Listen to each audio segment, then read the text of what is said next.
All right. Hi, this is 20 Minutes with the Titan. My name is Travis Lindsay. I'm a professor of entrepreneurship here at Cal State Fullerton, manager at our Center for Entrepreneurship and CSUF Startup Incubator, and an investor over at Titan Angels. I'm lucky enough to have Michael Ruiz with me today. And Michael, introduce yourself. Alrighty. So as Travis said, my name is Michael Ruiz. I am the founder of a corporation called Tomorrow's Tone, which does special needs music education. So we make custom-made programs for each of our students to have, various forms of behavioral disorders. So they get the opportunity to either learn how to play the piano or the guitar. I mean, if you couldn't tell that music is my life, there's, a wall of guitars hanging behind me. Yeah, tell us about those guitars. They look cool. Yeah, so this yellow one over here, I actually built that one because I'm a bit of a luthier. These other ones here are, let's see if we can get a good view of them. These other ones here are actually collectibles. I have a Charvel guitar from the 1980s. I have a Martin. This is one of their first carbon fiber guitars. So this thing you can literally run over with a Jeep and it'll be perfectly fine. And then this one here is a guitar that my family actually pitched in and bought together. This is a collectible Gretsch guitar, and it's a Chet Atkins edition.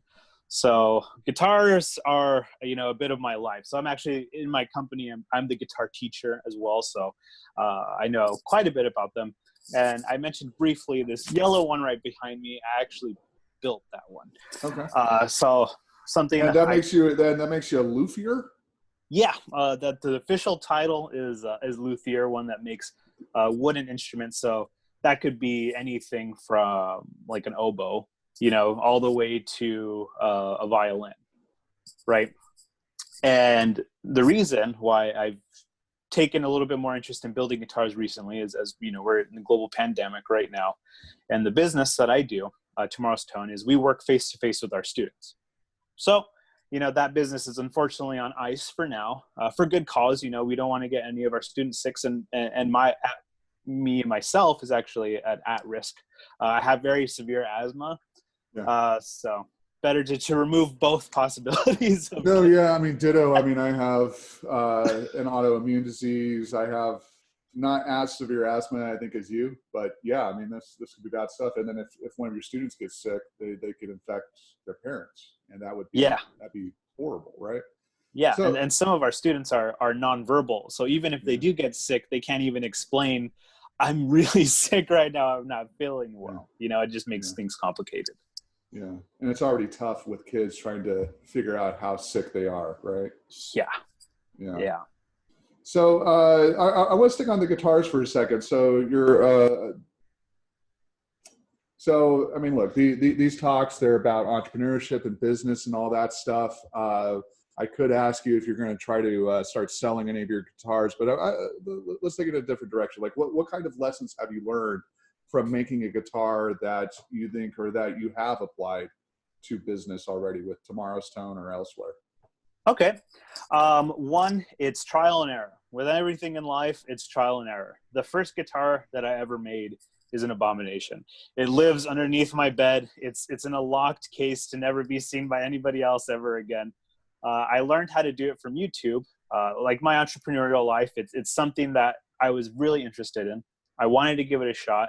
So I said, you know what, I'll try something. I have to start somewhere. So for my guitar building, I actually started on YouTube.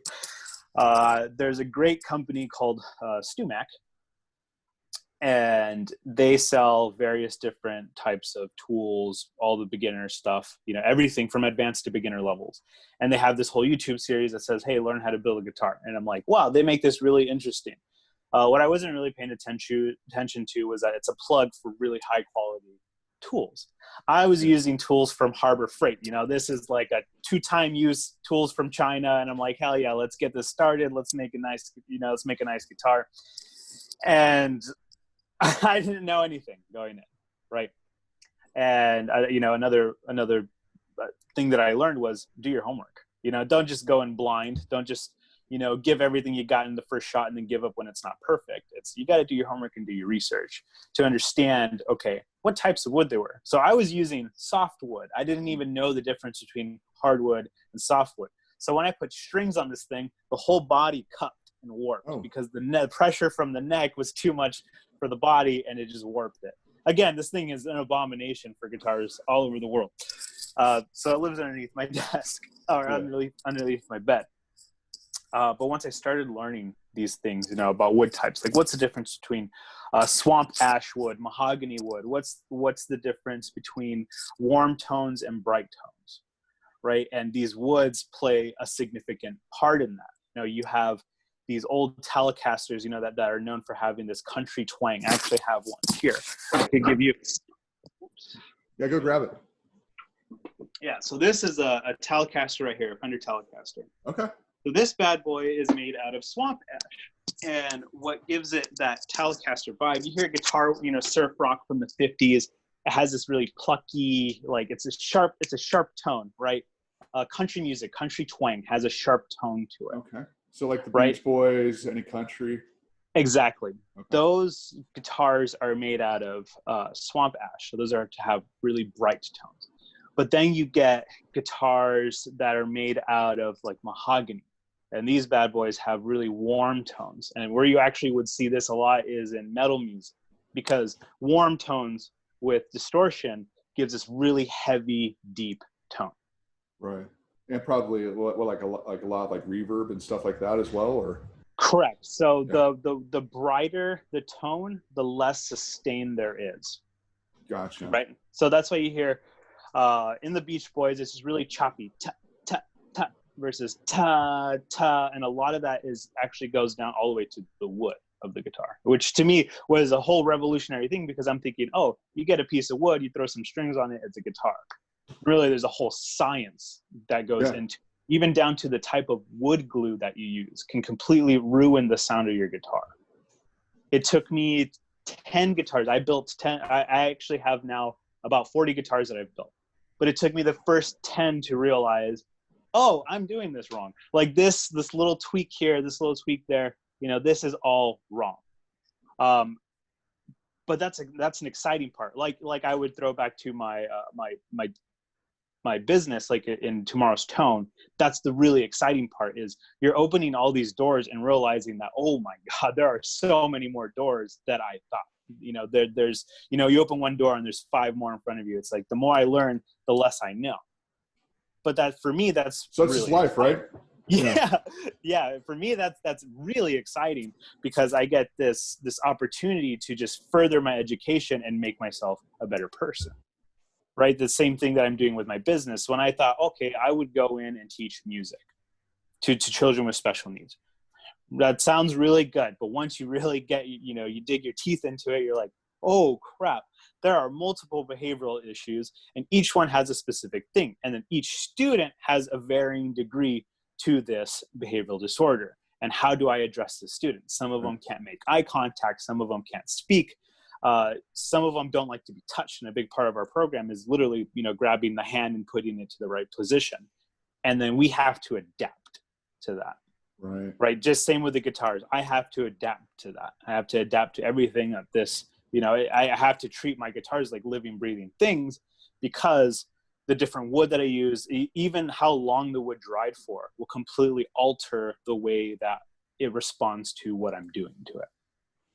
Right. So I've had guitar bodies where I'm sanding it and splits right down the middle, just because I was sanding it in the wrong direction.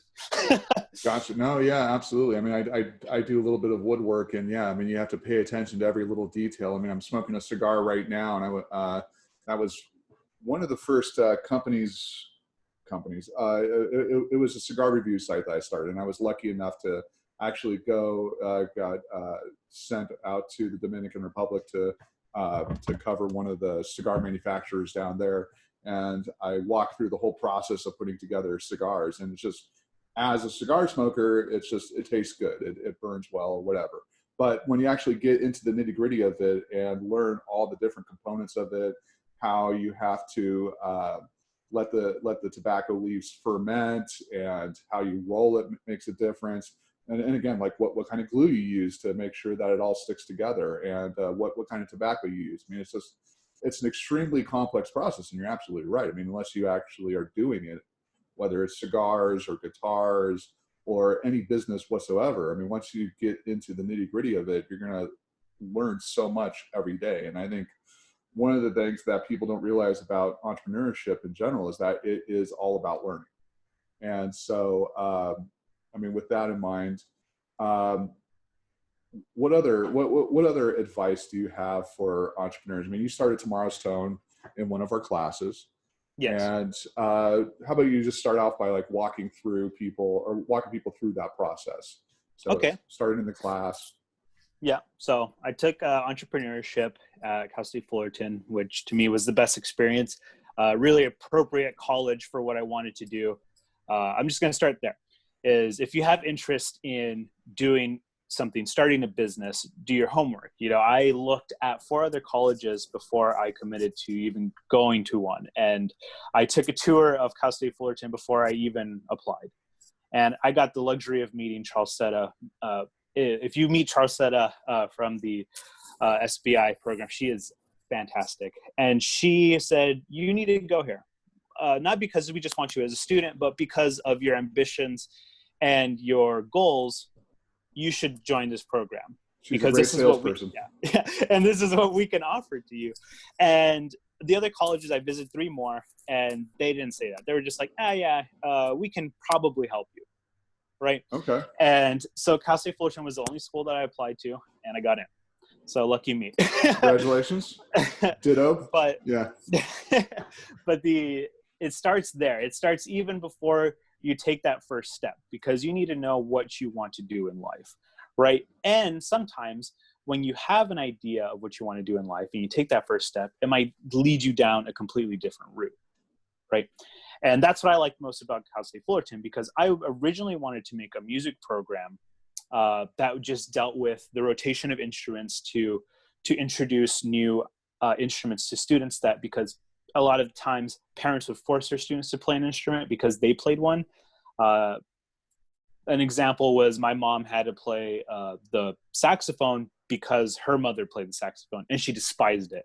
And when I was doing this interview process in the entrepreneur class, I'm interviewing these students, these kids that are music students, and they absolutely hate the instrument that they're learning because their parents were forcing them to do it. Okay. Right. So that's what inspired me to like, okay, I'm going to make this awesome program. It's going to help people. Well, going through this process and again, opening more doors, interviewing people, talking to people, I found out that that wasn't really a necessity. What was a necessity was that there was a whole group of people that weren't being addressed to learn instruments. And that was the special needs community. You know, there were people that were willing to work with those students. However, they worked on a thing that we call hope. So they try a program and they hope it works. Right. There was no solid science behind it. There was nothing.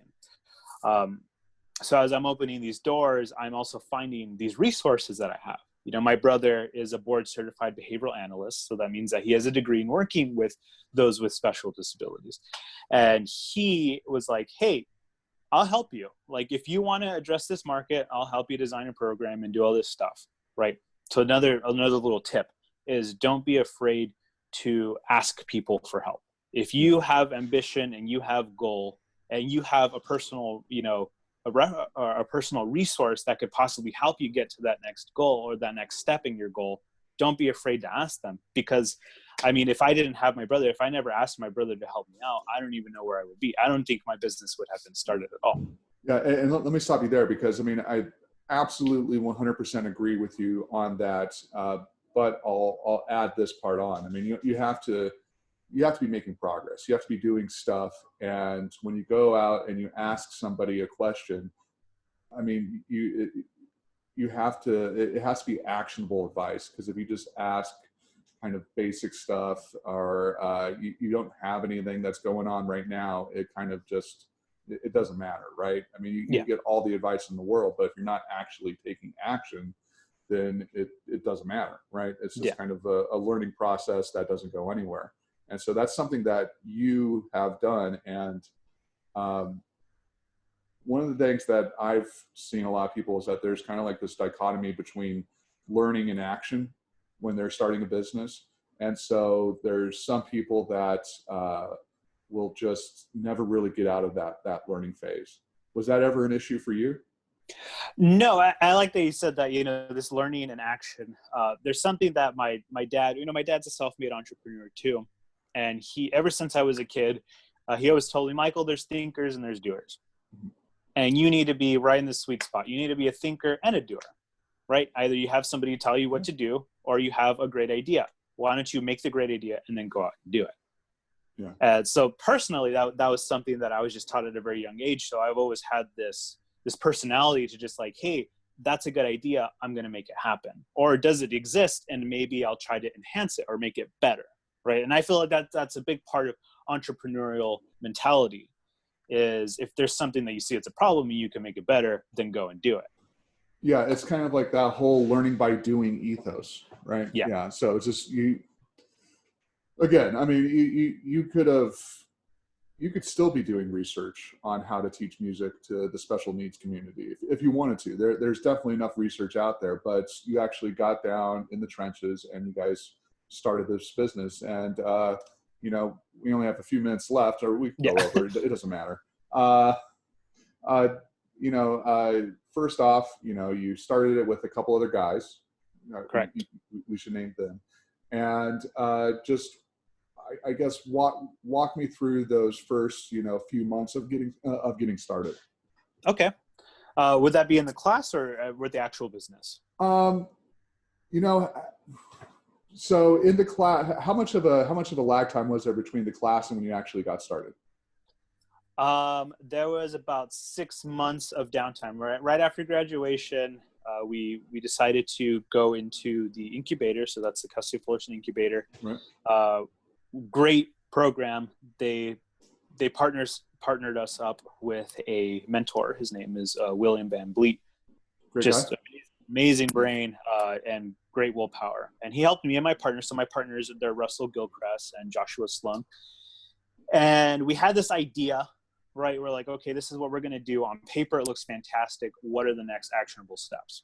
Mm-hmm. And Bill, honestly, he sat us down and said, well, the first thing you're going to need to do is make a timeline, right? So what do you want to do, and in what amount of time do you want to get it done? So he helped us actually figure out these action steps.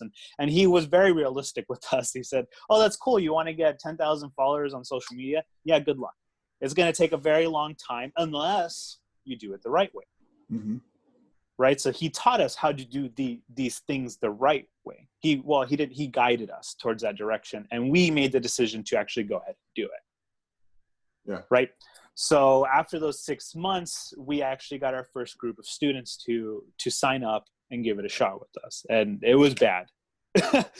just like my first guitar, it was bad. It was, oh my gosh, they probably thought that we were just bumbling idiots, but they could sense the goodness in our heart that we were making the effort to make this happen. Right. But that was a big part of the program, especially since this is something that's a first of its kind. There's no research that we could really fall back onto. We're literally pioneering this research. So I'm taking notes of everything that I'm doing to say, okay, this works, this doesn't work. Right. And then in this whole process, you find that silver lining of like, okay, this might work, but maybe not for this student. It might work for another student. And then you give it a shot and it works. And it's like, okay, cool. And that's where we got this whole idea of customizing our programs. We're just like, okay, we can't have this one program for every single student. Now we have this ability to completely mold this program to meet specific needs for our students. Right. Yeah. And that's another thing that I think some people have an issue with early on, is that they don't want to screw things up early on because they think that that'll give them like a bad reputation. And then, all their customers will just vanish into the ether and never to be seen again. But that's not the case, right? I mean, you went out, maybe you lost some of your clients, maybe not. But that's part of the process. That's how you get better, right? Correct. There's that cliche saying that Thomas Edison failed however many times before he got it right. Yeah. And that is true. Even today, you have, modern people that didn't succeed the first time. It takes a long time to have success. And honestly, we're still really far from the level that we think is success. We have 12 families that we serve. But that's just me being selfish. I want to serve thousands. Like, I want to be able to help thousands of people. Yeah. And that's going to take a bit, probably a bit of a pivot, right, for you guys. Are you thinking of digitizing your efforts, or can you? You probably can't, actually, Yes. right? So it makes it extremely difficult with the global pandemic to make things digitized. However, what we can do, and this is something that we're actually making right now, is when first learning the notes, how to recite or how to read music and how to understand music, that doesn't require us face to face. So what we're actually developing is a video series introducing music to the special needs community, because it's a little bit more rigorous work, a lot of repetition, a lot more repetition is needed. So we make our program as extremely simple, so most of the time when learning, our students have different ways of learning as well. So we have students that work with color coordination. So when we're introducing, the notes, E or F, each one is corresponding to a color. But there are some students that don't care for that. They just say, give me it, tell me what it is, and I'll remember it, right? So our video programs are actually going to be following, hey, this one is color coded, or this one is audio based, or this one is visual based. And these are the options. So we're basically offering the same information, just in various different ways because we need it to work out for our students, right? They're the main part of understanding this program, the way that they think and the way that they process information. That's how we're guiding our entire information in these videos. All right. This has been great. So that's 20 minutes. Is there anything else you would like to add? I'll add a link to tomorrow's tone in the post. Anything else you would like to share? Just like the last bit of advice is don't give up. If you genuinely have a passion for something that you want to do, don't give up. Yeah. I think that's that kind of like growth mindset that you hear or you read about in the literature, and it's just, you don't see mistakes as failures that are irrevocable. It's just part of the learning process, right? And as long as you still have that grit and that determination, you just keep on moving on and keep on building. Exactly. I mean, you're doing this for a reason. You have a guiding principle or passion for what you're doing, and so that's why you're doing it, right? Correct. All right, Michael, thank you very much. I think that's it for today. Yeah. All right. I had a great time. Thank you for having me. Yeah, me too. Thank you so much.